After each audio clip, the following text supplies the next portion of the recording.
baselines. I'm thinking about media developing from the cave drawings through the Gutenberg Bible, and the telegraph, the radio seems like a 2.0 to me somehow, 2.5 for television, and then here we have this. This is the media. It's a democratized media where the tools of creation, of production are in everyone's hands.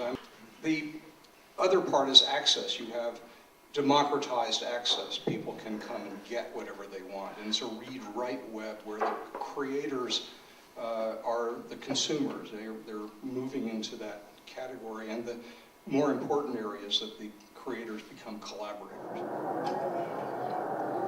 That's the tsunami. A tourist caught that. These are examples of what people are doing in all kinds of ways that are part of this revolution of media from the edges of networks into the center, and why that's so important and what we do with it. Again, it's that last one is about community. So there's a tremendous shift from the inside of the network to the edges.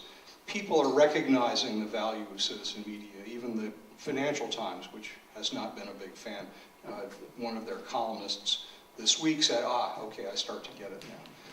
Traditional media are actually doing it in some way, asking readers to participate in the newspaper journalism, a portal here to all the blogs that Aftonbladet in Stockholm could find around Sweden.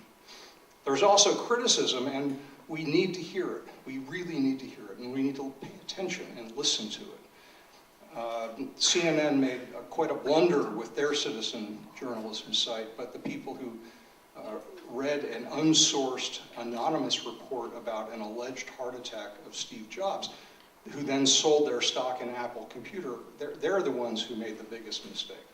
And ethics questions are in here too. We are seeing some business models developing, and some pretty good ones. One of them is to build a company and sell it. It seems to work. It's always been a way that things work. Advertising on citizen media sites, that works too. It's not the same as it was in the past. The nonprofit world is stepping up to this. The foundation in the US, the Knight Foundation, supporting some of my work, is giving a lot of money away to people creating media for communities to try and help give this a boost in a way that will help the communities around the world. But not everything and not everyone needs a business model. And failing is something that happens a lot in the new startup world. This is a site that I sold something to. They ran out of money. Oh My News, a very successful Korean citizen media site, started one in Japan, and it didn't work.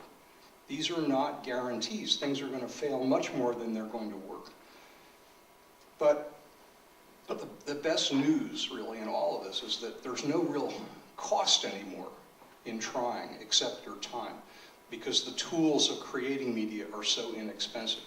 So you have an idea, no one is going to get in the way of you and starting to do something with that idea.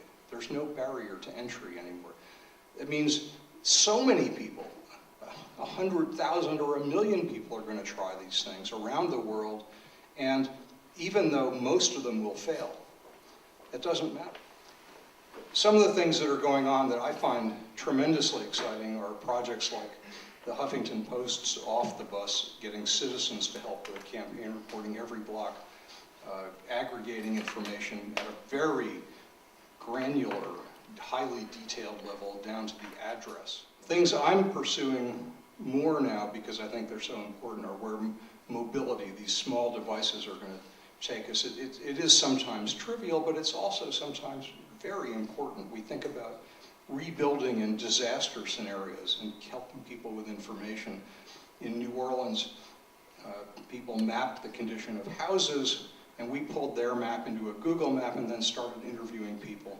And now we're going to try and build a front end so that people of the community can tell their own story. This is an exciting possibility.